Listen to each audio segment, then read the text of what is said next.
So now that Sven is gone, we're gonna introduce our next guest and say hello to Sally. Sally, how are you? I'm doing well. How are you doing?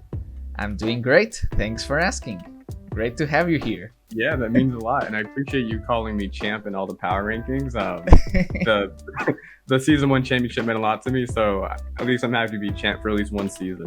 Yeah, but the real fireproof is the PAC. I feel. Yeah, I'm looking forward to that. You mean the league with Sven and everyone else, right? Yes, exactly. Yeah, I'm looking forward to that one too. I wish I drafted better. I made a bunch of changes, so I think I might get off to a slower start, but I'm really excited about it. I know everyone there is a really good battler. So, talking about your last YCL battle instead of the PAC, are you looking forward to that one or not really? Yeah, I am looking forward to it. I very jokingly have beef with Arts because I did reach out to him. I think it was like 2 weeks ago, and I was like, I actually bared my soul. I was like, look, your graphics are really great. I just joined PAC, so I'd love to work with you on getting my graphics up. He's like, cool, happy to help you, and just never hit me back again. So we have a little bit of beef going into our last match that he's not aware of. Okay, sure. All joking, of course. All joking. Okay. He's a great guy. Yeah, Arts is really fun to hang out with. But about your match with Sven, I'm gonna show a first clip. The audience has already seen it, but you have not. And this first clip is the interaction between the Bronzong and the Landeros that switches out into the Dalmais. What's your perspective on this one? Yeah, so even going back to the play right before this where Bronzong gets in, I U-turned out with Coco. Yeah. I should have really just gone into Mamoswine. There was no reason not to. But I want to get rocks up here. And after I got rocks up, I thought getting a Toxic off would be great. At this point, I just wanted to get damage on Dalmais. I was really overconfident that they were going to bring Poltergeist, and I was like, I'm fine because I'm no item Bronzong, so I can kind of just stay in and chip this down. Yeah. But this was just, I think, a bad interaction overall. I definitely could have scouted here for Shadowclaw going into Poliwrath, who did have a Rocky helmet, and I think that was one of my many misplays, was just this interaction with these two mons. Yeah, I think you hit the nail in the coffin there when you said that you were overconfident by having no item. My read on this situation is that when I was watching the battle from your perspective, because yours went out first, and I'm thinking, I think Sven is the kind of player that would bring Shadowclaw over Poltergeist just because he did the no item thing on the other day. And what do you know? He clicks the Shadowclaw and you're screwed, basically. Yeah, and it made sense, and I probably should have calced it. It looked like I was maybe at what, like 75 to 80, and it was you were quite high. But Dalmais' attack stat is really insane, so it's not a surprise that it KO'd. Yeah, so there's no reason that they had to bring Poltergeist. Shadowclaw, as we all know, I don't have a great go switch in.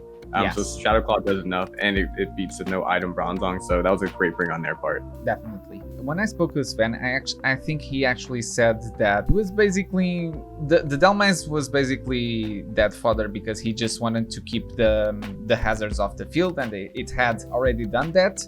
And he wasn't really thinking that you would stay in on the Bronzong. He was just getting damage on whatever came in, and he was basically rewarded with the KO on the Bronzong on that fight. Yeah, definitely. And I think on my part, even though I misplayed, I think Sven did a really great job of taking advantage of that. And hearing that from his perspective of just staying for death fodder, he took advantage of my misplay and took out Bronzong, and rocks were gone for the rest of the match. Yes, exactly. Basically, there wasn't much switching around on Sven's part, more on your part, so rocks wouldn't have made that big of a difference, but it could have made a difference here in the slurp of play, and I'm really curious on your perspective on this one.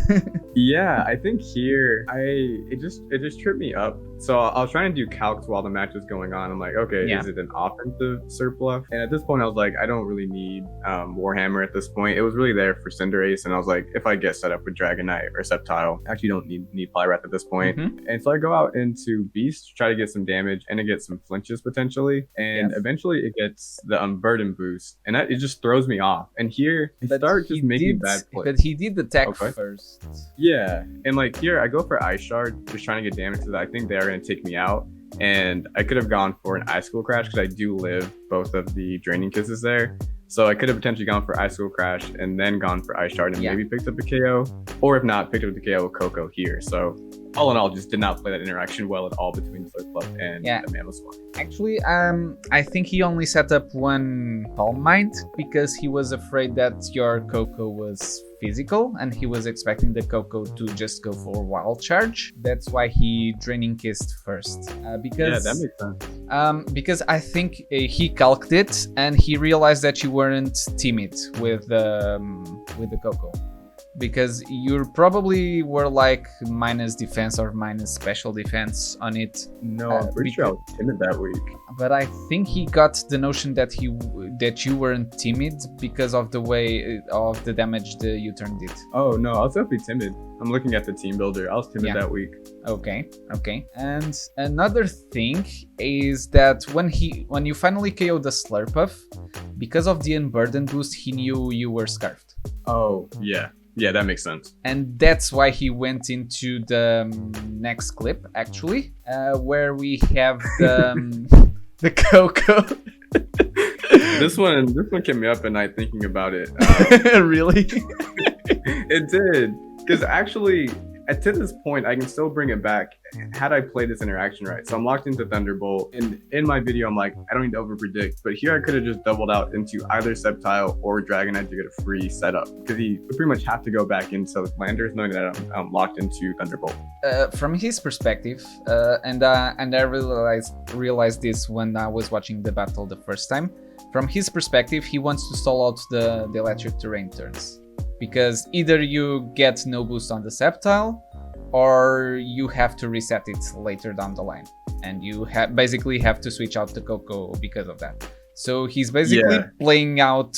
He knows you're locked in, so he's basically stalling out the electric terrain turns so that you can't get the most out of it. Yeah, and that makes sense to stall it out. I think for me, the play definitely is to double out there into Sceptile or Dragonite. Because the switch into Landorus makes a ton of sense, because at that point you should know I'm locked. Yeah. And Dragonite makes more sense, I think. And I don't know if you have a clip of the Dragonite versus Landers, but that was like the final No, I don't, because I didn't remember that part. But that was also a big one you did.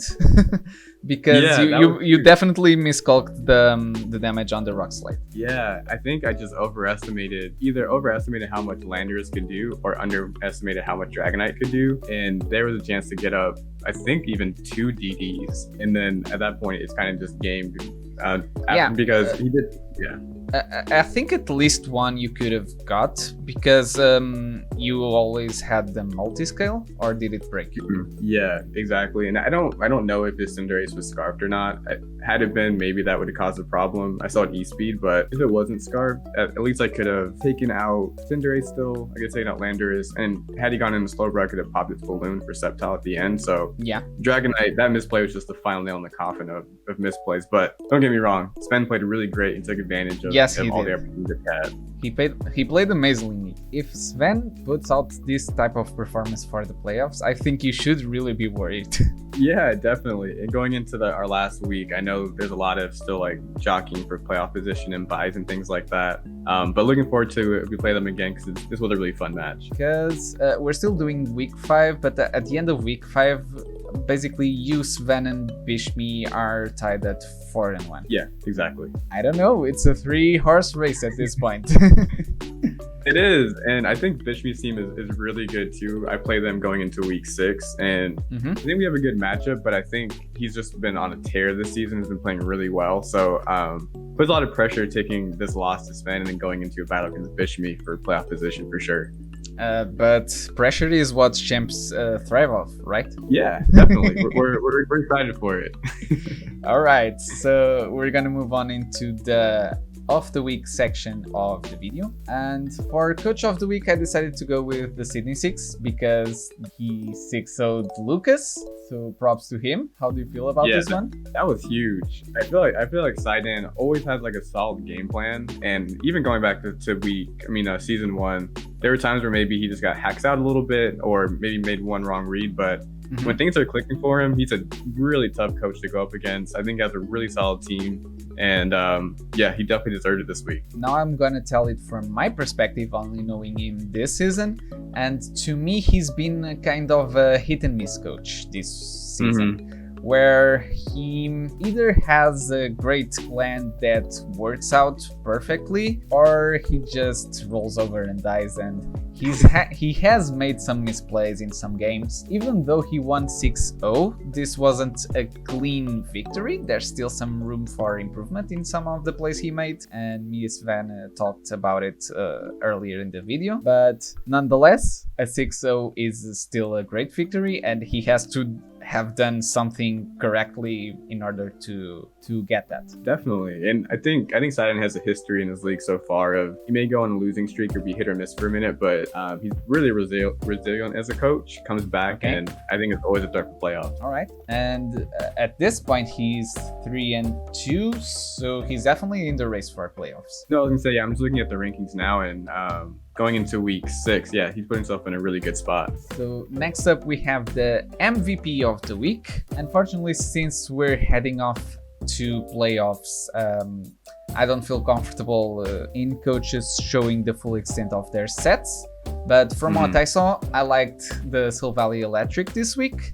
Silvally has honestly been so amazing for Monte. Yeah, he's used it really well. I've used Silvally in 2 other leagues, and I feel like I can't really maximize its potential the way that Monte's done this season. Yeah. The set that he's brought has been really great and has really capitalized on Silvally's versatility in each match.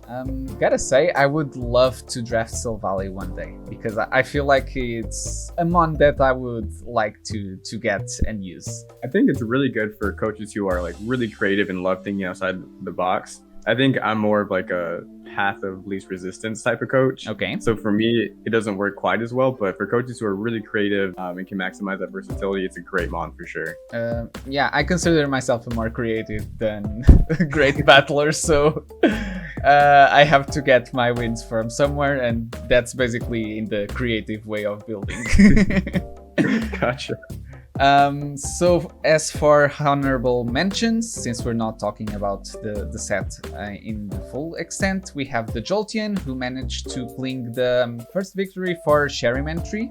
So congratulations to him. Yeah, congrats. And the Azumarill for Braves was also really huge. On his match, he managed to grab 4 KOs with it, and that Banded Aquajet just shredding Batmax team. Yeah, I think just a great job of chipping that team down throughout and putting pressure throughout. I also think Azumarill typing is really underrated. I think Water Fairy is a great typing. But getting to Jolteon, was really happy to see that thing shine through. I feel like I'm not a huge fan of it personally. I would like to use it at some point to maybe change that, but I thought it was just a great way to get a win and hopefully to build some momentum for a playoff run for Cherry. I was last week in the clean sweep or in the power rankings, I don't remember which, but I was crying for Cherry to bring Jolteon, please. And when he brings it, it just cleans house on the opponent. So yeah. Props to Jolteon and props to Cherry. Yeah, absolutely. Yes. So for the heat of the week, or the weekly McCargo, sorry I had to do this to you, but no, it's well deserved. It's definitely well deserved. I don't like seeing it, but it was a heat set. It did really well, and it opened my eyes to be wary for those things going in the playoffs. That sets like these are going to show up more and more. Yeah, because you have to be aware that if your opponent considers you to be a better battler, he will try to throw you off with a curveball. Yeah, definitely. And I think quick draw is also huge. Like, not too much you can do about that. It was unfortunate that it got a quick draw KO on me. Not that it mattered, because I was trying to lock myself in a Dazzling Gleam. But yeah, this was a really cool set. I wish I could have broken its balloon obviously ahead of time, but again, a really solid set. I'm a huge fan of like the Slowbro line, and there's so many of them. So it was kind of cool to see one shine, even though it was to my detriment. Unfortunately, never have used the Slowbro or Slow King line in draft, but who knows, one day. So this is what the standings look like at the end of the week 5. You're still sitting on the top, but because of the differential, it's very curious, to say the least, to see the Miami Heat more in the last place of the division. Yeah, I agree. And I remember after their first battle, they had said they were really confident about their team. And I think their team is really solid. I know in our match, they maybe had a bad break with the crit with Leaf Play, which really hurts. But I think it's really interesting when you play a 7-week season. Each battle, each move really counts because of how condensed the season is. And I am shocked too to see them, in 8th. From what I managed to understand from the last season, Aldra was quite a good player and he reached playoffs and he reached the divisional final. Yeah. Okay. Going into this season, when I saw him on the schedule, I was looking forward to he's a good coach, but I was also going in knowing that had I not played really well and gotten that crit, I was getting a loss. But I know they've had a lot going on, just like personally.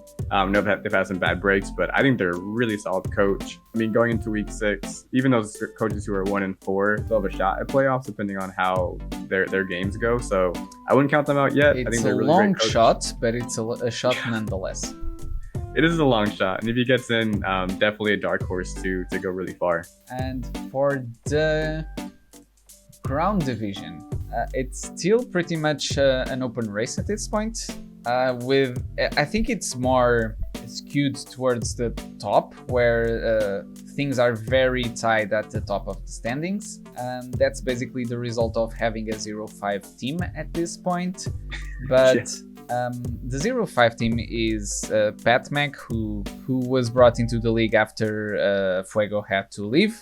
So at the end, at the top of the standings, we have the Immunity Idols and the Cerulean City Mewtwo. What do you think of those two coaches? Yeah, I think they're both really solid. I think Mounte, as we all know, is a really great coach. I do think the Mewtwo, they've had some really great sets, and just in terms of coaching, have coached really well. I think they play in the last week, so I'm really looking forward to see how that turns out. Yeah.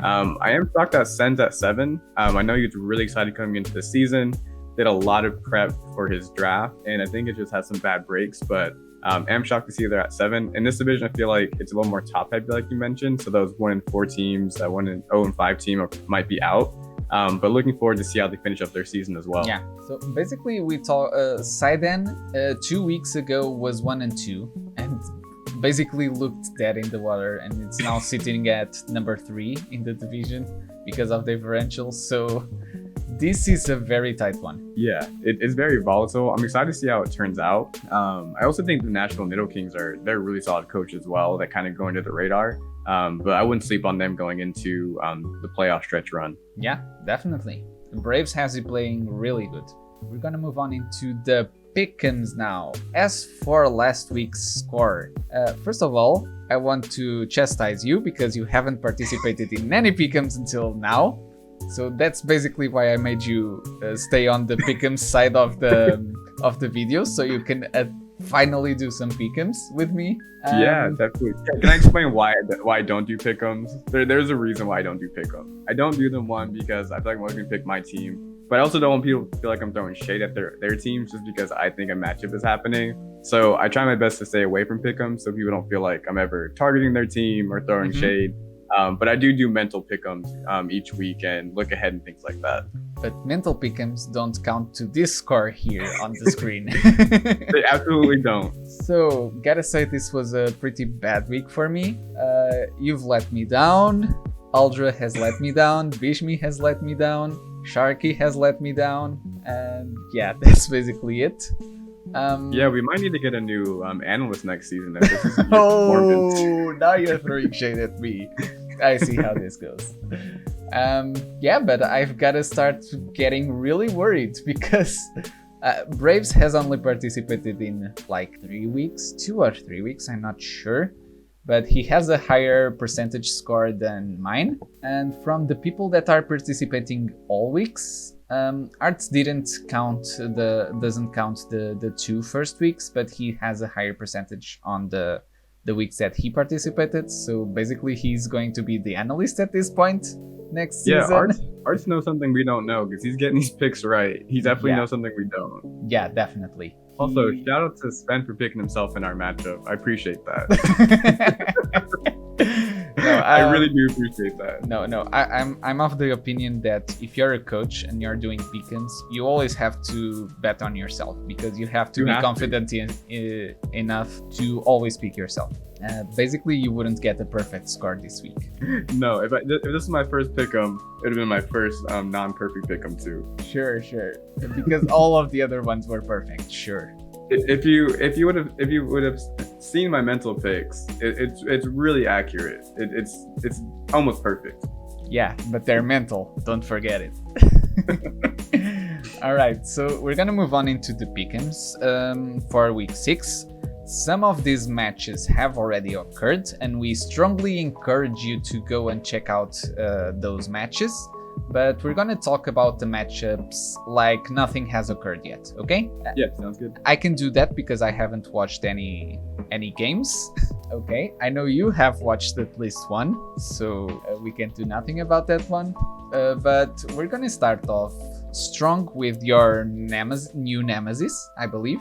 It's Sven going on against the 6th Street Viper. And what's your first thought on this one? So my first thought is that a rain team matches up really well against Sven's top 2 Mons in Cinderace and Landorus, which is really great. Mm-hmm. I do think Seismitoad is a really great bring this week with Water Absorb. Seismitoad is definitely coming. With a great typing for things like Barraskewda, things like Zapdos. Mm-hmm. I'm a big fan of Sharky's team. I think it's a really good team. I think it's hard to prep for.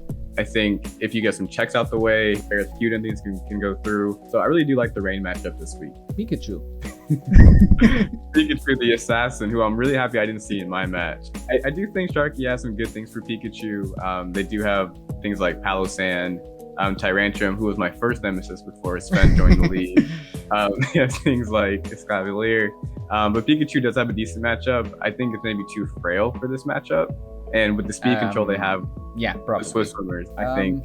I don't know how much an extreme speed does to Barraskewda. It could do a lot, but I don't know if it's going to be enough. Either way, I believe Sven is quite capable as a coach, and I think Sharky has been a little bit off this season. So I'm gonna put my faith in Sven that he's gonna come up with something that will destroy the rain. I don't know. He's the man. At this point I can expect anything out of Sven. Yeah, and I bet extreme speed does at least 50% to Barraskewda. Oh, definitely. Because that thing is frail as hell. Who are you gonna go with? I'll go with the Viper this week. Ooh. And not because I'm salty, but because I like the matchup. Okay. You're not salty at all. Definitely. Not salty. We're gonna move on now into the Miami Heatmar versus the Rustboro City Rejects. So I like the Rillaboom from Arts. Mm-hmm. It resists the earthquakes really nicely, and if it has the defensive seed, the grassy seeds, it can check the Garchomp quite nicely, I think. But at the same time, there's that Zarude that can take advantage of it. Of the terrain, I mean. How do you feel? Yeah, I think one important thing to note is that the rejects don't have, from what I can tell, a ground type. So things like Raichu can kind of just bolt switch around into things like Zarude for momentum, and flip turn from Primarina. So I think that's a really good momentum core going on. And I do think Garchomp has a decent matchup, but like we talked about earlier, I do think the Heatmor have been kind of having an off season. And the rejects are kind of coming into their own. So for this week, I'd go with the rejects. I'd definitely go with the rejects also. What do you think about the Regidrago, the Regirock, and the Cresselia coming in for the rejects? They're new brings. I think they maybe could have got a ground type. I really think a ground type would help them out. I'm not a huge fan of Regidrago just because it's so one-dimensional. But I do think Cresselia is really solid with Cofagrigus. Like having like a Trick Room team, a really bulky team, even though they do share weaknesses to dark types. Yeah, I think it becomes very frail against that Zarude. Yeah. So Zarude is a good bring, but outside Zarude and maybe Doublade, I think Trick Room would be really nice this week. And I think they have the bulk to take some hits from Miami Heatmor. Okay, I can see Arts winning this one. I don't know if Aldro will kind of wake up from his slumber, but until proven otherwise, I'll go with Arts for this one. Moving on against, it's the Cold Summer Assassins against the Philadelphia Melmetals. Last week, both of these teams were winless. This week, both of these teams have a win on the board, and unfortunately, only one of them can net the second win this week. So yeah, I think for me, I think the Cold Summer Assassins, they just put so much offensive pressure on. Things like Salutations, Jirachi, of course, Ribambi to an extent, Decidui. So I would go with the Assassins just because of the offensive pressure. I do think if Cherry and the Melmetals can bring some interesting sets with things like Clefable, can really take advantage of Victini, they have a chance. But just solely based off the pressure, I would go with the Cold Summer Assassins for this one. Well, I've used Urshifu single strike, and I know for sure that he doesn't appreciate any fairy coming in. So if said fairy is the Clefable, you're gonna have a hard time. It does have the Iron Head. It does get a steel move, but from a max defense Clefable, potentially with the berry, the steel berry, what's it called? I think it's Babiri or Babari. Yeah, the Babiri berry. I can see the Clefable potentially checking the Urshifu quite nicely. Also, that Salamence, I don't think also appreciates the Clefable coming in. The best answer is probably the Jirachi. Yeah, I agree. And I will say, I think Salamence and Urshifu put a lot of pressure on Clefable. So it's going to be a matter of getting some 50-50s right, I think, getting some doubles right. But if the Melmetals can get those right, I think they definitely have a shot. And like I mentioned, can help them make that playoff run. Yeah, but I can tell you that besides the Clefable, nothing will take a wicked blow. What does Jigglypuff take from it? Like only 40? 45? I haven't called it, but it's Jigglypuff. I didn't bother. I wouldn't. I'm sure it takes more. Yeah, I think you do have a point on the offensive pressure that the Cold Summer Assassins put in. And the Ferrothorn won't really want to take a Wicked Blow, even if it's max defense. So choice band Wicked Blow, I feel like it's kind of free, even with that Clefable there, because he has the Jirachi, because Souza has the Jirachi, he can always pivot into that and potentially deal with the Clefable. But I'm really interested in seeing the way that Cherry utilizes the Victini this week. Because I feel like that if he brings the correct Victini set, that could be potentially what nets him doing. Yeah, definitely. And one thing I'll note too is the Assassins have that Decidui, and outside of Jigglypuff, Ghost Spam kind of really hurts the Melmetals. I feel their pain there. So even like a choice band Decidui really does a lot of work and helps support the team offensively. All right. Definitely something that I haven't seen yet, but good of you to call out that. But I feel like we both go with the Cold Summer Assassins here.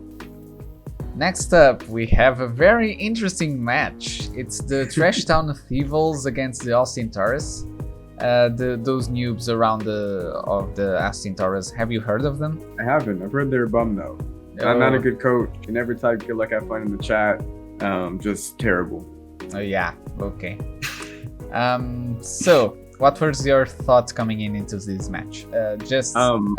In preparation wise, not what actually happened. Yeah, for sure. So I think for me, the big thing is Corviknight. Like, how do I break that? And obviously I have like things like Rotom, and I have things like Tapu Koko to break it. But it can default, you can U-turn, it can do a whole lot to my team. And I think between Lantern, Rhyperior, and Corviknight, that's like a really tough team to break. And I always have to keep something in the back for Darmanitan. If it's Scarfed, it can, with the right moves, just run through my team. They also have things like Rapidash, that's solid speed tier. And I think Exeggutor is slept on. It's kind of a tank, I think, in my opinion. But it has basically, I think, 145 special attack and really great typing. Yeah. Thing to me is I'm seeing your sweepers, and I feel like if Bishmi didn't bring Sableye this match, he was trolling, because Sableye is really good at shutting down both Sceptile and Dragonite if they want to set up. I'm telling you this without having watched the match at all. So yeah. And I'm actually glad you mentioned that, because in prep, I did think a lot about that. Priority Will-O-Wisp, if they bring it, kind of shuts down my sweepers. Sceptile doesn't have a great matchup with Corviknight, just kind of sitting on it. Same thing with Dragonite. So definitely have to be more creative because a Will-O-Wisp really, does a lot against my team. Besides that, maybe, the Executor is quite... Ooh, that Mamoswine, I don't see Bishmi really switching in on the Mamoswine. Probably the Corviknight is the best switching on the Mamoswine. It would have to be. It'd have to be Corviknight, or depending on what I'm locked into. Or Mantine. Possibly a defensive Mantine could also work. As for the Rapidash, I like it against the Dragonite, but I think it would have to be Scarfed in order to potentially catch a +1 Dragonite. It would be. And since you can potentially very reliably set up 2 of those, I don't know if the Rapidash is that useful. Yeah, I think Rapidash would be kind of a breaker more early game. I think Fairy Psychic is a pretty decent typing. I know I do have Bronzong who would resist that, but otherwise I think that's a pretty good offensive typing against my team. Yeah, okay. So unfortunately I already know the result, having not watched the battle, but I think I still would have picked you because you're still the reigning champ and you're still playing better than Bishmi throughout the whole season, in my opinion. So I'd go with you. Yeah, I think I'd go with the Tauros too, since I'm their coach, but definitely going into this battle, was excited to battle Bishmi, and I know they're excited to beat me, so I was ready for a tough one for sure. Yeah, Bishmi does get excited for the big battles. He does, absolutely.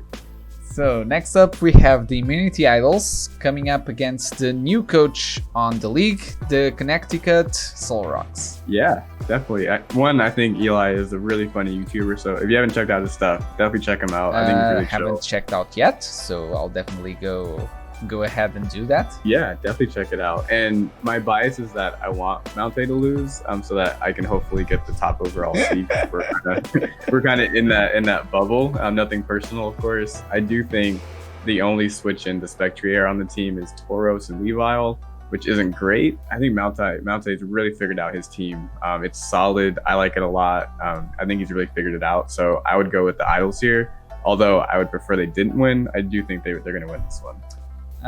How do you feel about the revamped roster from the Connecticut's? I think overall it's really good. So one thing I really like to have, especially in an item pause league, is multiple Pokemon that break the 100 speed tier. You can only have one Scarfer, so I think the new Solrock have really great speed control in Tauros, Mienshao, and they have Weavile. So all Pokemon that naturally outspeed a lot. Okay. But they also have 3 other really good Scarfers too in Rotom, Landorus, and Gourgeist. So in terms of like a momentum, speed control, and diversity perspective, I really like this team. I think it's maybe a bit top heavy, like the bottom 4. You probably don't bring to most matches, but otherwise I really like.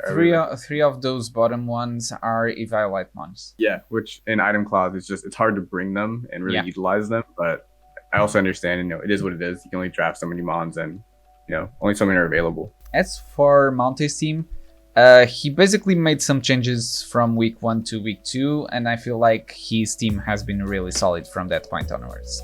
Because in week 1, the things he drafted left him a little bit exposed on the electric side of things. So he patched up that really nicely, I'd say, and he's been on a tear since. So he's only lost his first week battle, basically demolished everyone else. Yeah, I have to go with Mountay because I've known him from the SRL's league, the league that we were on previously, and I know he's a terrific battler, and I don't know Eli from anywhere, so I have to put faith in the one that I know. This is one of those where I'll just go with my heart and no analysis needed. Yeah, I mean, when in doubt, go with the guy who's on a 5-0 run and has been in multiple championship matches. Yeah, I think that's safe. So next up we have the Sydney 6 against the Sacramento Sandslash. This match has already occurred. Do you know the result or not? I don't. Okay, so how do you feel about this match? I feel like the Sydney 6 have a pretty decent matchup. Just like looking at one like speed tiers and then like switch ins. Like I don't know what really switches in to Lele consistently. There's no steel type. I like Noivern in this match too, just naturally outspeeding. It's good of you mentioning there's no steel type because as a switch in, Lucario is not a steel type. Oh right, sorry. There's a steel type, but it's not taking a Moonblast or a Psychic. Yeah. You're right. So I really like the Sydney 6. I also think it's cool there's War Turtle and Blastoise. I doubt they both come, but that's kind of cool. But I do like the matchup that the Sydney 6 have. I think Heatran is a really good Pokemon too. Heatran has been the MVP for Sidon. Yeah, Heatran is just solid, and I think it's a good switch in the Latios. I think it can do some things with Blastoise too, so I would pick the Sydney 6 here. Okay, so I'm trying to see how Patmac breaks through that core. The Nidoking does have some nice coverage, so if positioned correctly, I can see the Nidoking putting in work. But besides that, since it wants to use the Scarf, it will be locked in, and it won't outspeed the Tapu Lele in that way. So I really struggle to see how the Sacramento Sandslash will deal with the Tapu Lele reliably.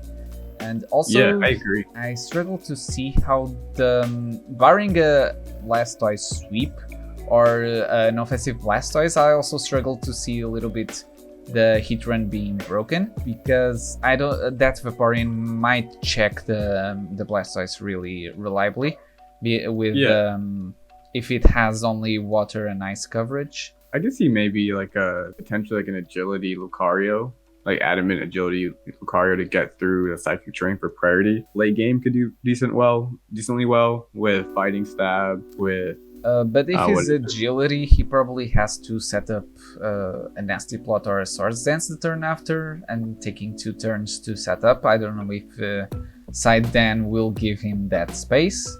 Yeah, I think if it's late game, they can go with an agility and with the right coverage kind of clean up, but it'd be like very late game. And I feel like most people don't run agility Lucario, so that could be something that they kind of keep in the back as things get weakened from Blastoise, Latios, and Nidoking. Okay, yeah, okay, that could work. Let's see how that turns out, because I'll only start watching matches when I finally get the power rankings done. Gotcha. And next up we have the Hellblaze Volcaronis versus the Cerulean City Mewtwo. What's the switch into the Dracovish? It's Quagsire, and it's a pretty good one, gotta say. Yeah, that's a solid switch in. Yeah, it's I'm really more solid curious switching. what the switch into Dragapult is on the Mewtwo side. Probably some sort of Whimsicott set. Yeah, or maybe Miltank. Miltank might be a decent switch in. Miltank is the better one. Yeah. I think Carries is a really solid coach. I feel like Lucas has maybe been a little up and down since the double sweep, like just kind of figuring out his team a little bit. So in this one, I would go with the Mewtwo, but wouldn't be shocked at all if the Volcarona ended up pulling this out, because they do have a solid team. I think the Mew set is just really important, and Luke Harry's done a really great job of utilizing that Mew. Yeah, I've definitely been very impressed with the way he's been using the Mew, because I feel like it's the first time that I'm really seeing someone utilize the Mew really well. Yeah, same. It makes me want to draft it next chance again, because it's been an inspiration to see the Mew sets. It's been really amazing. Really cool, really amazing. I think the key here is Luke Harry bringing an amazing Mew set that will net him the win, because otherwise I don't see him breaking through the fat of the Lucas team. Yeah, I agree. Skarmory, Quagsire, Tangela, really bulky, and I think it's a surprisingly deep team. You could probably bring any one of these mons in any match, and they have like a really clear role and could do something really well. Yeah, Luke Harry's match. I'll put my faith in Luke's Luke Harry's team. But I gotta say that the matchup really doesn't favor him, because the way he breaks teams with the Dracovish isn't available this week. So yeah, he does have to cook up some way to catch that Quagsire and potentially trap it or something like that, because otherwise that Quagsire will just sit on the field every day. Definitely. This is definitely a We Believe in Mew week, and let's see what he can do. Yes, exactly. I think this is the last one, actually. It's the Nashville Nidokings versus the Calexico Blazigans. Braves actually did some changes to his team. He said goodbye to the Landorus Therian and don't remember. and he brought in the Diggersby and the Gengar. So how do you feel about his new team? It's okay. I think it's a tad bit slow, and I was surprised that he made moves and kept both Azumarill and Crawdon, because I think they just do very similar things. Obviously, they have different secondary typings, but the rules kind of the same. So I think it's maybe a tad slow and is lacking some utility. But they probably pick mons that they're really comfortable with if they're making changes at this point. Since we are going into the playoff run, I have to believe that the Pokemon they picked they're really comfortable with and they're going to want to utilize really well. As for matchup, yeah, that Hydreigon may cause some issues if the Azumarill is out of the way. Yeah, I think Spence, I'm sorry, not Spence, he's on my mind now. He's in my head.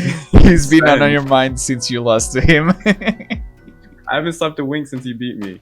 I think Sen's top 3 is just really solid. I really like that top 3 of Hydreigon, Zapdos, and Zero Aura. I think those are really solid. So I'm hoping he can get some momentum here. I would pick the Blazikins just because I think those mons are really hard to switch in for the Nidokings and gain a lot of momentum. They all get U-turn or Volt Switch. And I do think he has some great support mons and Charizard. I'm a huge Octillery fan, things like Serena. So this week I would go with the Eclectico Blazikins. I'm really struggling to see a switch on the Zapdos. Yeah. I mean, Brave Bird, the only thing that comes in that resists it is Electivire and Dedenne, and they don't want to keep coming in on it. Yeah, Dedenne is actually the only switching to both steps. So, I mean, between that and Zero Aura kind of spamming knockoff, yeah, I think the Blazikins have a chance to gain some momentum going into the playoff. The matchup is really on the Blaziken's side. I'll have to go with Sen, even though he's lower on the standings. Yeah, definitely. And I think that's it. Yeah, that's it.